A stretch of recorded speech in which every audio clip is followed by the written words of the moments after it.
In the 2019 season, there were 232,554 shots attempted across the regular season and the playoffs. None changed NBA history more than this one. Philly. It's off to Leonard, defended by Simmons. Is this the dagger? It's the first time in NBA history a Game 7 was decided by a buzzer beater. So what if this shot doesn't go in and the Sixers win this game in overtime? How does that impact the NBA because this shot doesn't go in? First, let's talk about the team who benefits the most by this shot going in.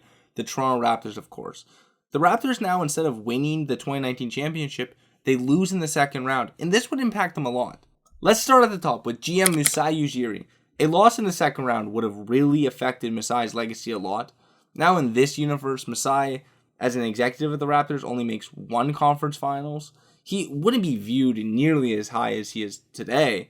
And to be honest, he probably would have been fired when the team bottomed out in 2021 when they went 27-45. What about head coach Nick Nurse? Nurse would have stayed with the Raptors with a loss, and he probably would have still ended up getting fired at the same point where he did in real life. Like, as a Raptors head coach, he had a .582 win percentage. I think for Nurse, the real question is, does he end up in Philadelphia? Now he doesn't have the championship pedigree, so maybe Philadelphia goes in a different route and hires a different head coach. Maybe it could have been guys like Ime Udoka, Frank Vogel, or Monty Williams, all other guys who were hired in 2023. Now let's get to the more interesting part for the Raptors, the starters. Beginning with Kawhi Leonard, and honestly, probably not much changes. He probably still ends up with the Clippers, but it's interesting to think about for the Clippers. Do they go all in on Paul George after Kawhi doesn't have a historic playoff run like he did in real life? I don't know. The other thing that impacts for Kawhi is that this takes a huge hit for his legacy. Kawhi has a 91% chance of making the Hall of Fame, and this would have probably plummeted to where it's like a 60% chance, and it would have been a toss-up if he's going to be a Hall of Famer or not. Now for Kyle Lowry. Kyle Lowry is definitely the guy who benefits the most from this shot, because Kyle Lowry is regarded as the best Raptor of all time. And I think this finals run is doing a lot of that heavy lifting, because Kyle Lowry is a perennial playoff choker, and like his Hall of Fame odds are at 85% according to Basketball Reference. I think if they lose this game and they don't win the finals, it's more like 10 to 15%. I think another thing to note is that DeMar DeRozan's legacy is definitely impacted by this shot, because if it doesn't go in, I think his Raptors tenure doesn't look as bad and more people look more fond on it, because honestly, I think a lot of people who start to think, oh, she gets traded, they win a championship without him, he was the problem. And now that doesn't happen. So I think it does impact DeMar's legacy, at least a little bit. And for the rest of the Raptor starters, it doesn't really change too much. Like, Pascal Siakam might get traded earlier because maybe that the early 2020s Raptors core of like Fred VanVleet, OG Anunoby, and Pascal Siakam, who all end up getting traded anyways, may get traded earlier because they don't have that championship pedigree. And then for like Danny Green, goes from 3 championships to 2 championships. Who cares? Marc Gasol, it's also a little interesting because like you think Marc Gasol might have a chance at a Hall of Fame case. It's not really there. It also doesn't really matter because this championship doesn't do too much to it, because he wasn't that great at this time. He was like pretty much washed up at this point, and it really doesn't impact his legacy as much as you might think it does. Now for the 76ers, there's a few options to think about. Do they win the 2019 championship, or do they lose in the finals or conference finals? Let's just speedrun what could happen to the Sixers if they make the conference finals and lose, or lose in the finals. Probably Jimmy still leaves. Maybe if they lose in the finals, they might keep him, thinking he's more of a priority. And the issue was that like him and Brett Brown didn't get along. Maybe they resolve that if they lose in the finals. I would assume probably not, and he still ends up in Miami. And for Joel Embiid, he loses that, oh, you've never made a conference final stigma around him. But now it's more of a stigma of, oh, go win a championship. For Ben Simmons, it doesn't really matter. I think he gets more hyped up, and that's pretty much it. And this is the less fun part, so let's talk about what if the Sixers won the championship. I think the first question we have to ask is, who wins Finals MVP? It's most likely only between Joel Embiid and Jimmy Butler, so let's pitch both their cases. For Joel Embiid, his argument is that he averaged a 20-point double-double with almost 2.5 blocks. His major flaws, though, are his efficiency is horrible, and his turnovers were also pretty terrible as well. With that being said, I think a matchup against Golden State in the finals would have been a good one for him, and that could have propelled him to a finals MVP. I think about a 40% chance of winning finals MVP is about where I would slot it in for Joel Embiid. I also think another thing that helps Joel Embiid's case is that Jimmy Butler isn't having a great playoffs up until this point in 2019. He's averaging about 20 points, 5 assists, 6 rebounds, which are good numbers, but he wasn't very efficient. He was still playing great defense, but it's not really the numbers you expect out of Jimmy Butler of nowadays with the Heat, where he's playoff Jimmy and all this. But I also think that the finals matchup against Golden State might have been good, but I think Joel Embiid also could have dominated that. But I think the narrative would have shifted more towards Jimmy as the leader, as the guy who's led these young guys here. And I still think he would have won Finals MVP, but I would give him about a 50% chance of winning it. And then about 10% to Ben Simmons probably. I don't know. I feel like that's about where I would say. But I think Jimmy Butler most likely wins the Finals MVP. But I also just think winning a championship for Joel Embiid is huge. Because now, since 2019, the only guys who have an MVP and a championship is Joel Embiid now, Giannis, and Jokic. And I think that's huge for Joel Embiid's legacy. For Jimmy Butler, it's actually pretty interesting because the real question is, does he stay with the Sixers after winning a championship? I feel like they probably put aside all their differences with Brett Brown and management not viewing him as a priority as much because now he just won a championship and most likely wins Finals MVP. And I feel like they would view him more as a priority. Personally, if I was Jimmy Butler, I would lean staying with Philadelphia because he just won a championship and that you've seen that this worked already. Let's go see how many more we can win. But you do lose those iconic moments of that Jimmy had in the playoffs for the Heat. Like that bubble run doesn't happen in Philadelphia because of how banged up the Sixers were in the bubble.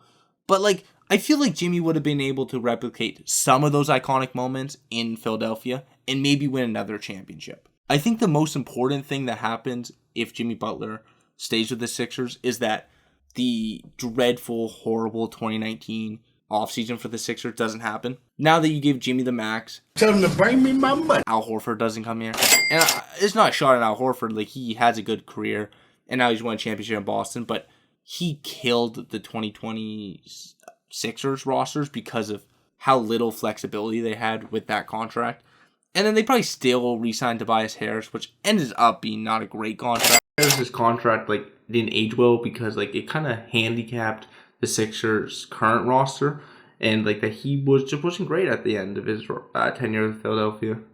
Other key side notes: JJ Redick ends up having one of the most fascinating careers in NBA history. First time in Duke, where he's one of the best college players ever, and then he goes on 15 straight years where he makes the playoffs. And then now, in this fantasy world, that he wins a championship with the Sixers. He's one of the best shooters of all time. It's just an incredibly fascinating career for JJ Redick.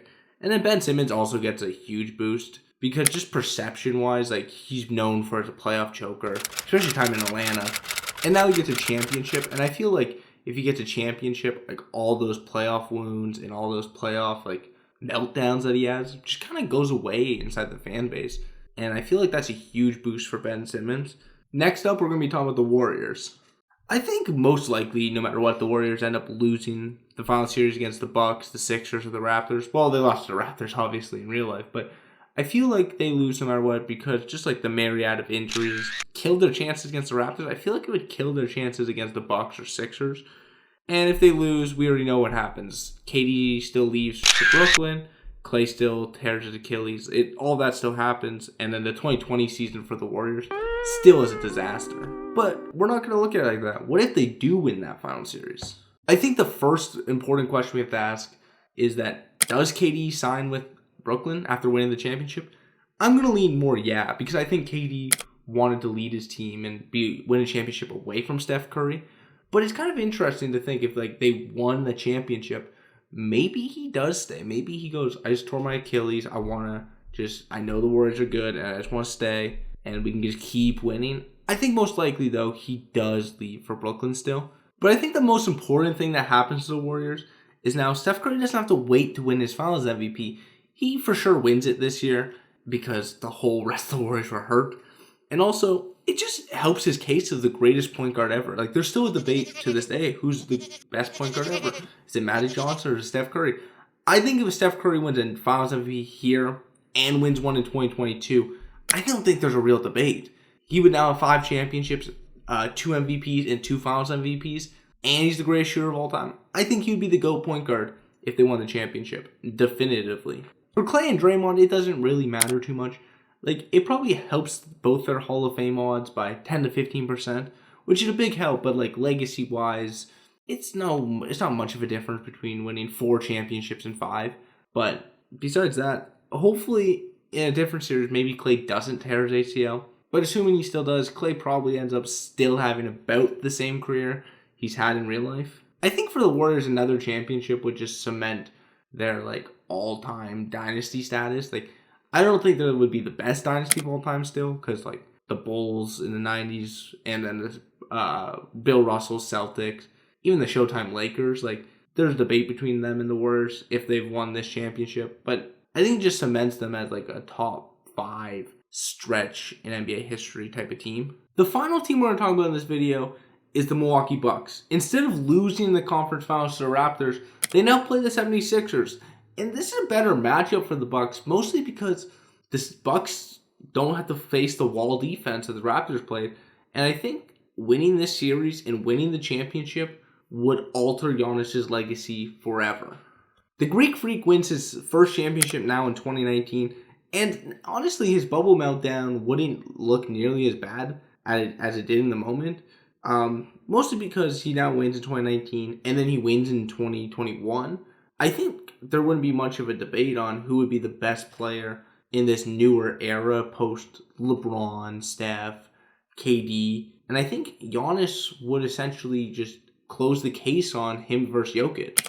Giannis would now have 2 championships, 2 MVPs, and 2 Finals MVPs, compared to Jokic's 1 championship, 3 MVPs, 1 Finals MVP.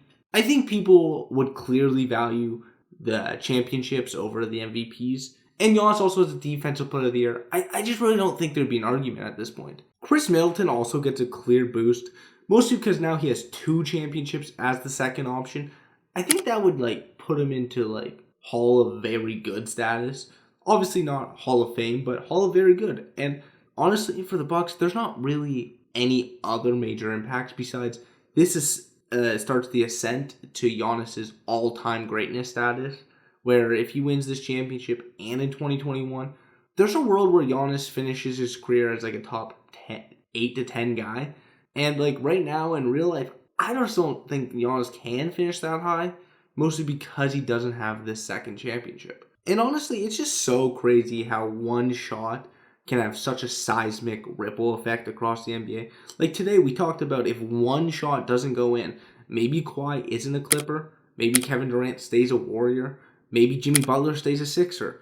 Maybe Steph Curry is the GOAT point guard. Giannis starts his ascent to all-time greatness. And that's the thing about hypotheticals. You never actually know what could happen because we don't live in that world where Kawhi misses this shot. Philly. It's off to Leonard. Defended by Simmons. Is this the dagger? If you guys like the video, please like and subscribe. It just means the world to us if you like and subscribe. And also leave a comment if you want us to keep doing this type of content where we talk about how NBA history is altered by one event happening. And also check out our last video. Evan just posted it about a week ago. It's one of the best videos we've posted on our channel. It's about every NBA team's most iconic moment. And thank you for watching.